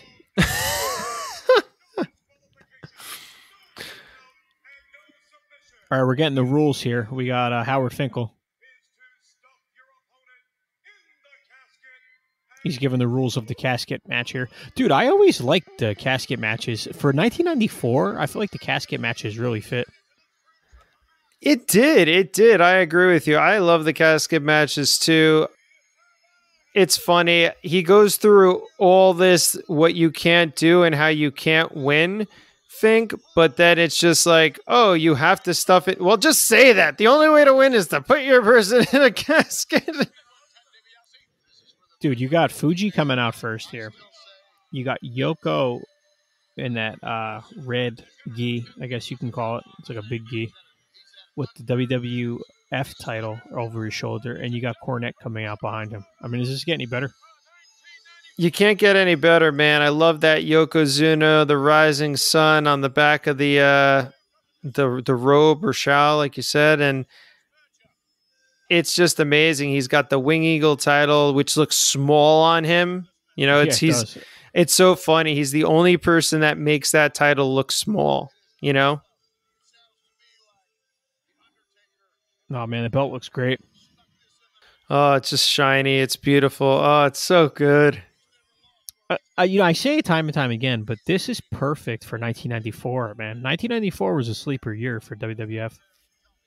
Oh, man, look at all those beautiful T-shirts. I love those all-over print T-shirts, man. I got one coming, too. God. Hey, if you know, you know, brother. Yeah, this definitely brings back all those great shirts. Oh, some decent signs, too, so far. Oh, I went on a retro shirt binge. You'll see the photos. Oh, God. Will, there's a casket coming out. Here's the casket. Oh, there's the urn. Oh my God, it's Paul Bear. I love this shit. Oh my God. Undertaker! This is amazing. Look at this Paul is like the Bear. greatest thing ever. Oh, this is amazing. This is like the best thing ever. Right Wood now. casket. The casket is huge too, man. It must have took them forever to build. They got to fit Yoko in that, I think. Well, we're not going to spoil the ending for our listeners if they haven't seen this. No, but I'm saying, classic. even if he goes in and out of the casket once, and you know they don't close the lid, he's got to be able to fit in it. That's true. That's like a casket for like 5 people. Well, he's considered that. I guess he could be 5 people. Oh, how does he weigh? You know what I always wondered about Yoko? When he takes his shit, what toilet does he sit on? Like, who wipes his ass? I always wonder that. I always wonder that too. I mean, I don't know. I guess it's kind of. What fucking toilet is he sitting on? I guess you got to take a shower twice a day. You know, look at look at the Undertaker right here, walking up here, old school style. Look at this, raising the lights up. He's got. I was just thinking back in the day. I just thought about the toilet thing. We were gonna rent the basement out to this girl my sister knew, and she was overweight. You know, she had weight problems, and my mom is so like upfront sometimes and rude. She's like, there was no basement, there was no toilet in the basement. You know, there's no bathroom, so she would have had to come upstairs to use the downstairs bathroom. And my mom was always like, "I don't want that ass on my toilet." Well, that's how I would think about. That's what I would say about Yokozuna, probably. She's like, "I don't want that ass sitting on my toilet seat." Oh God.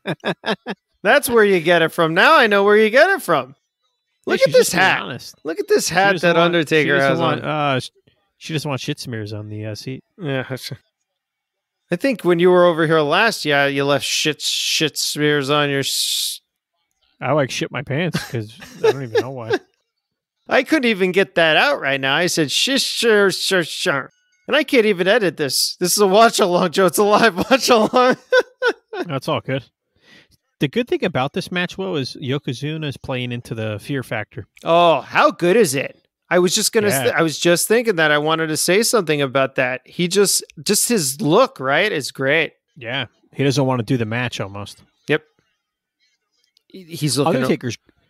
Undertaker's great here, too. And, Will, I was a fan of the gray. Did you like the gray back in the day? The gray gloves, gray, like, leg pieces? Yes. I loved it. This is Undertaker. Look at how badass he is. Look at how over he is right now. The crowd is going crazy for the Undertaker. Now, is that Brian Lee or is that the Undertaker? Come on, that's Calloway.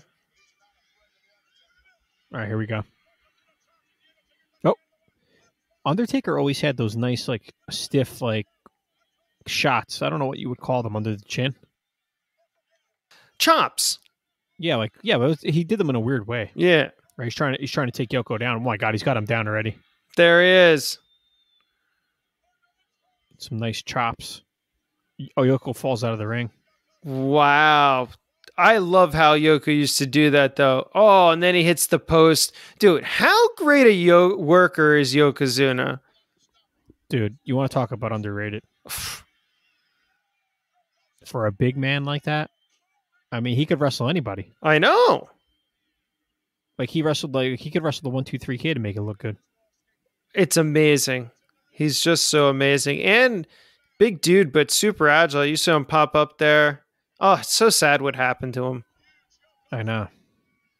You got to admit, though, when you were a kid, didn't it like his ass and stuff gross you out? Of course it did. Or you're like, when he did the bonsai drop, I'm like, how is that possible?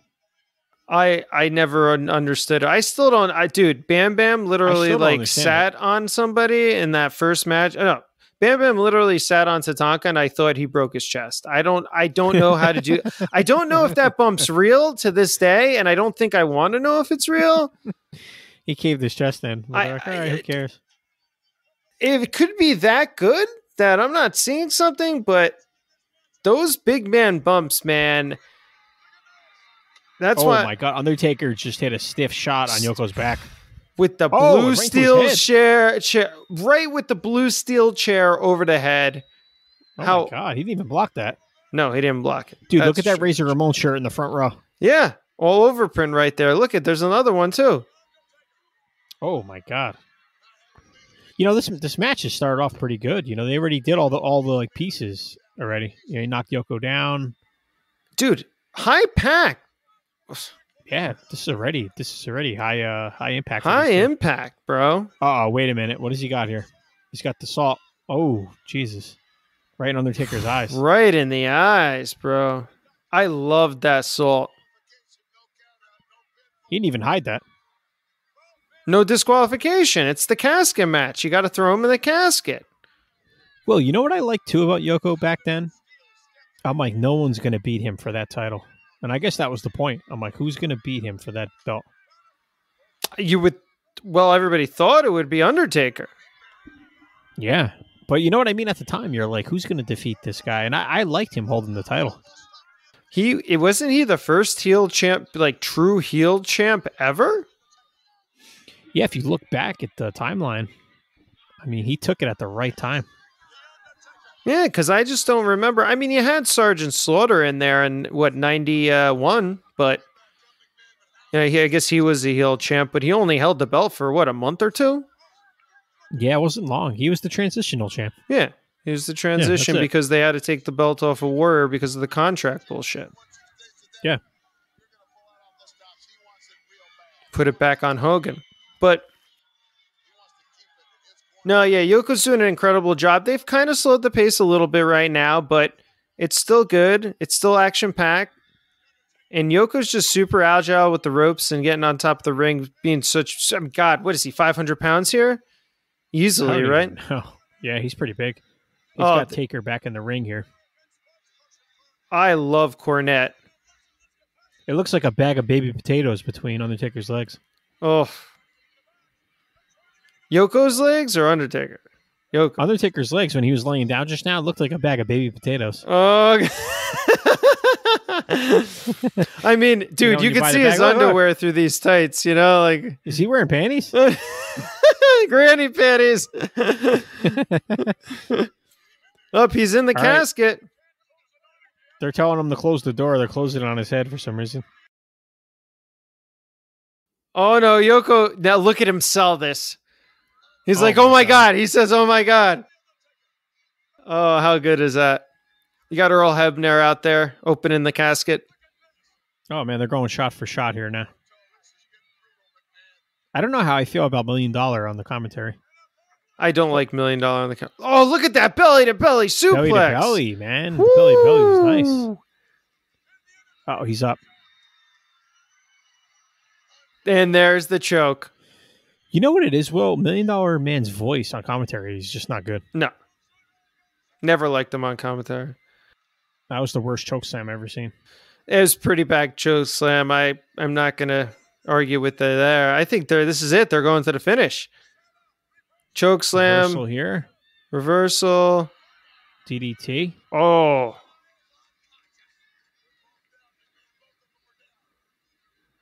How awesome was that DDT? Oh my God. That was a sweet DDT. That was like what would you really call that? That was like almost like a flying DDT. Yeah, the way he hit that, it's a flying DDT. You got Paul Bearer holding the urn up, man. He's ready. I love Cornette out there. Get up, get up. Just open that casket.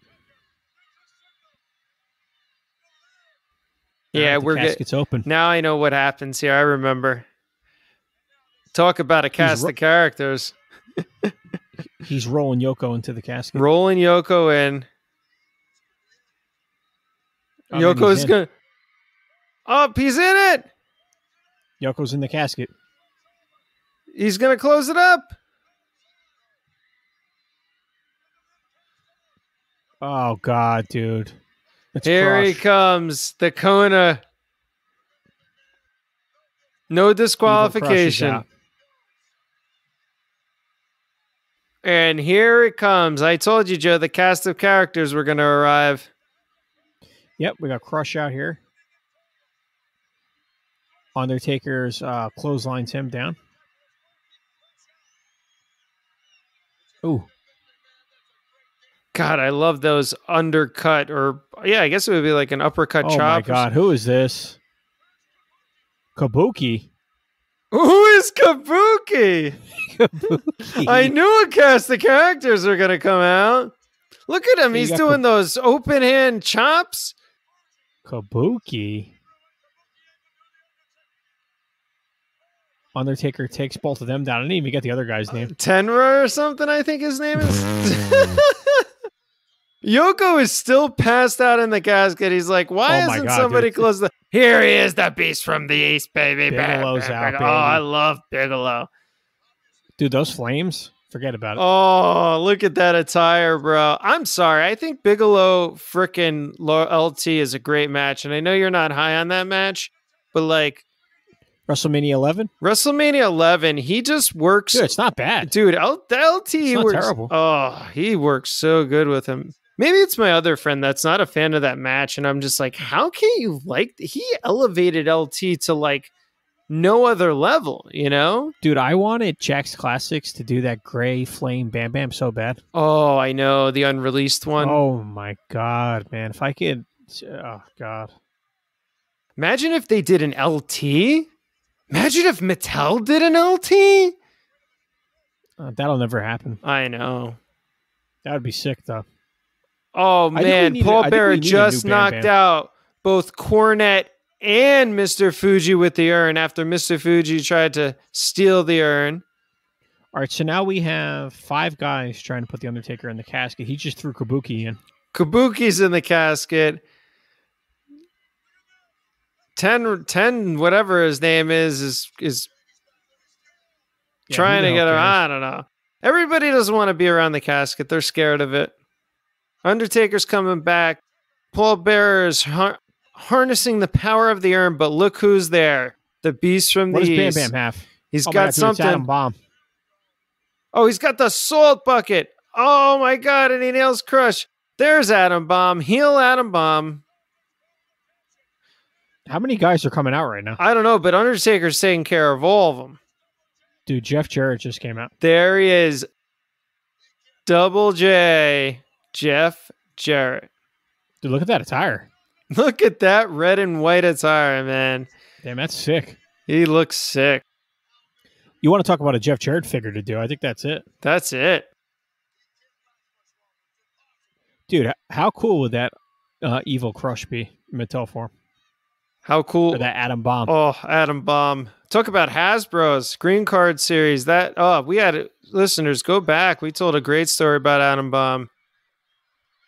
Head shrinkers are out here. Dude, that Jack's Classic Adam Bomb. Forget about it. Oh, that's another one. Every Adam Bomb figure is amazing.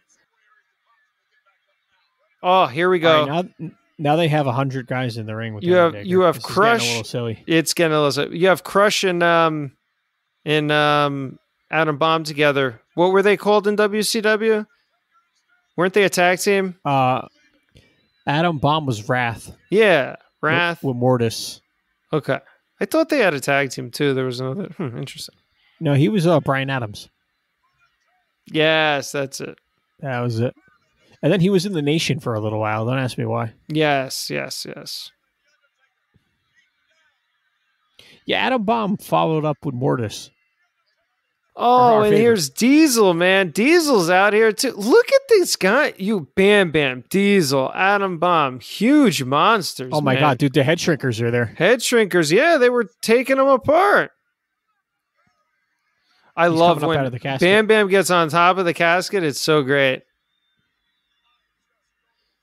He does a classic. When did the head shrinkers come out? Oh, they came out just a few minutes. They did the double super kick, man. Oh my God, Diesel's out here. There we go. Undertaker Vegas. Undertaker versus Diesel.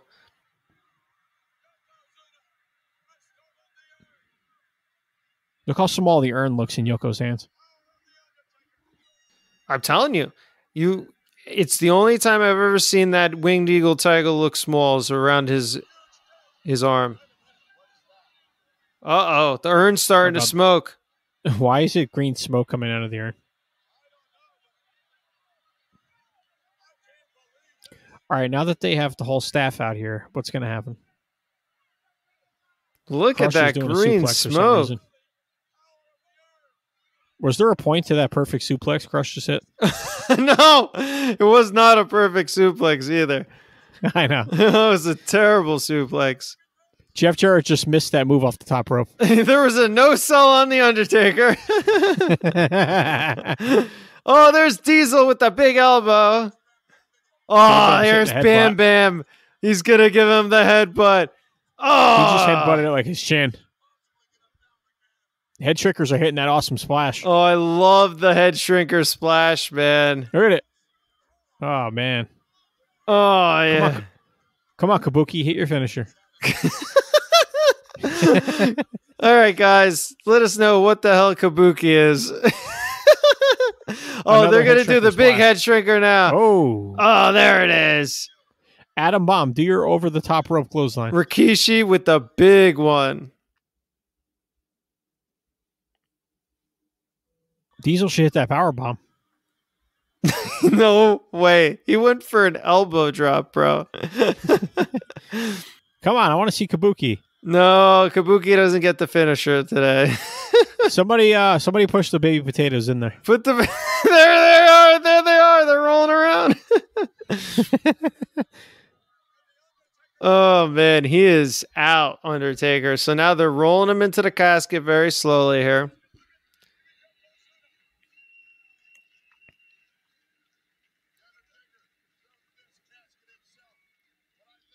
Oh, he just kicks him right into the casket. Oh, I love when Bam Bam gets on top. I love it. Hey, Bam Bam's laying on it. He's got no facial hair.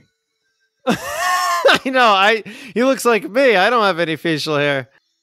Oh, you shaved your beard? Yeah, I don't know. I gotta wait until it grows back now. So here is your winner, Yoko. Dude, I love that Suna. Yokozuna music. How awesome is that music? He's holding the world title. He's going to go in the back and eat some hot pot, maybe some dim sum. Hell yeah.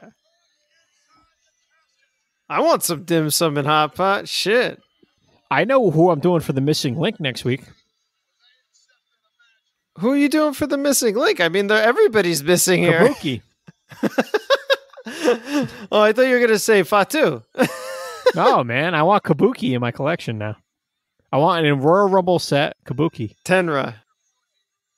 We're missing a lot of guys from here. We're missing Double J. We're missing the Head Shrinkers.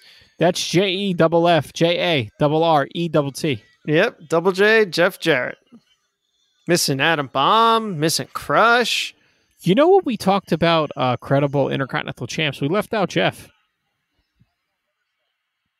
Oh, here we go. Here's some of the Undertaker antics. Oh God, they got the smoke bombs underneath the casket that they got from Family Dollar. Come on, it's not smoke bombs. It's the Undertaker smoking.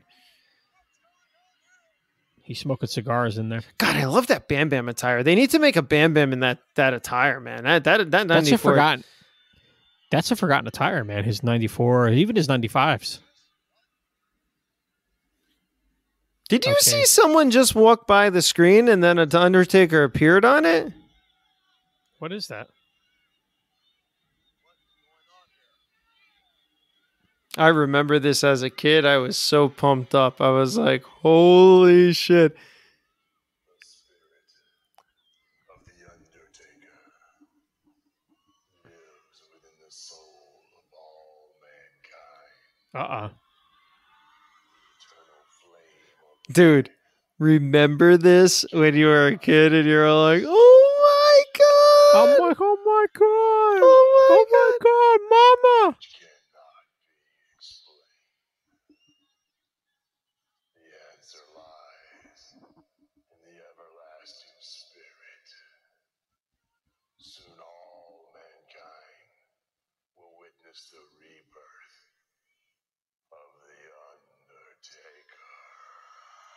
The Undertaker. Oh, here we go. Arriba, Mexico.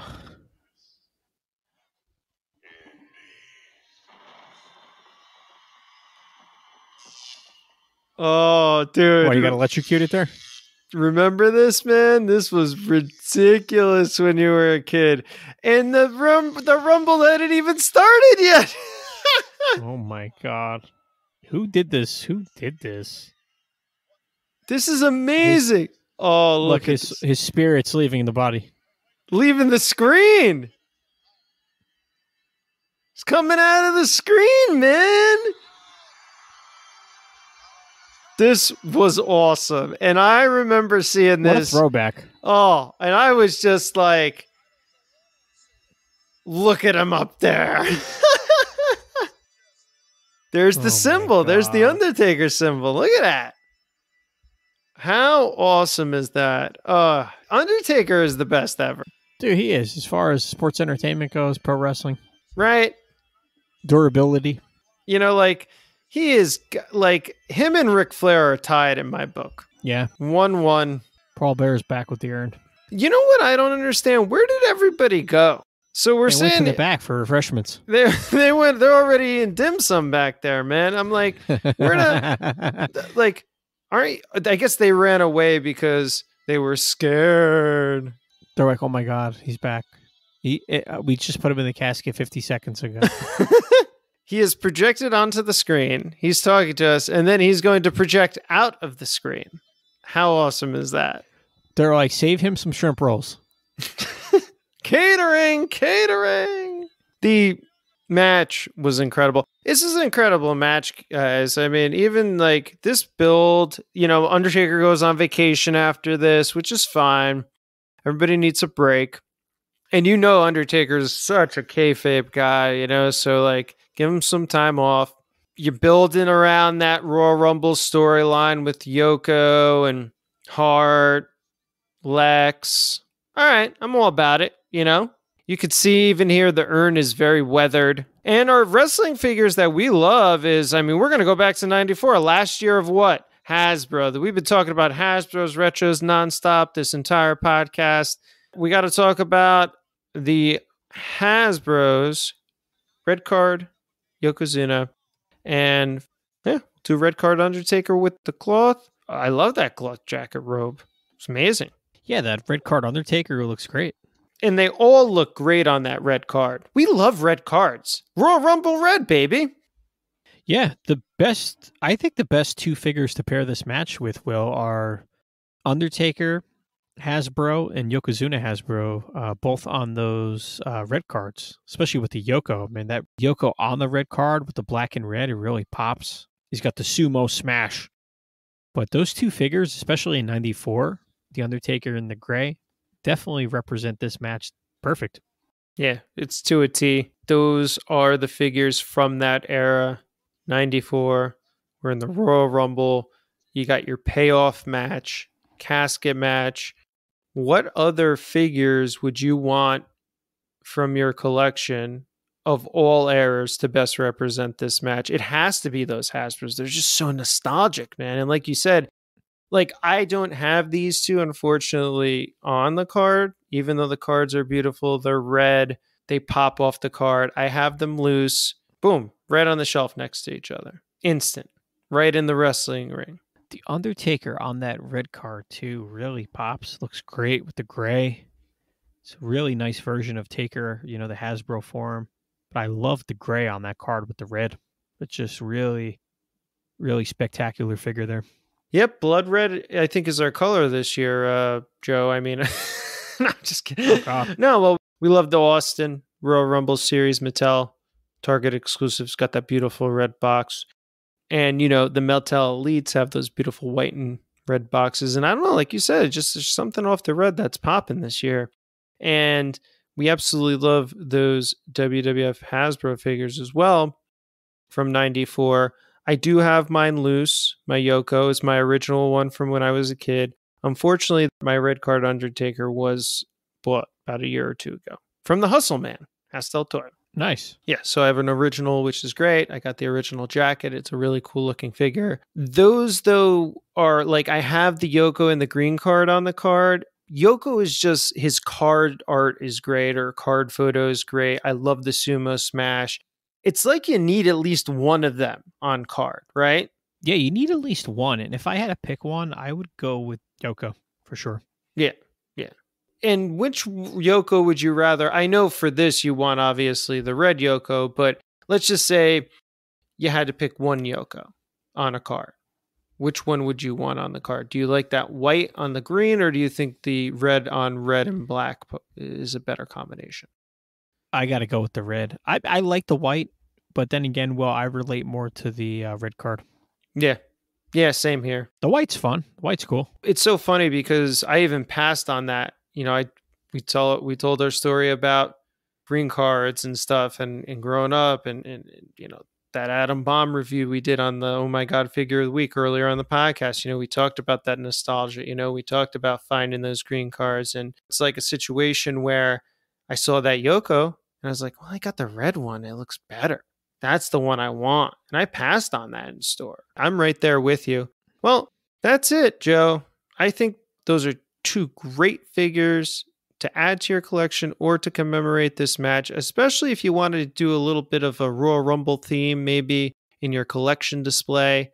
Throw the Hasbros together, pair some matches together. That's always a fun thing to do. And for our watch along main event and for those wonderful Hasbro figures, I got to say that's going to be the 1, 2, 3 in this week's main event watch along. So everybody, remember, you can subscribe to our YouTube channel, the Squared Circle Action Figure Podcast YouTube channel. We have 2 awesome live streams up there right now, our Ultimate Wrestling Figures of 2020 and our 2020 Pit List. We will be posting some more wrestling figure reviews there sooner than later. And don't forget to go over to our Twitter and Instagram pages at SQD Circle AFP. give us a follow there as well. We post information about the news, wrestling figure receivings, and Fig Hunt videos as well. And remember, everybody, the Squared Circle Action Figure Podcast is the gold standard in wrestling figure collecting.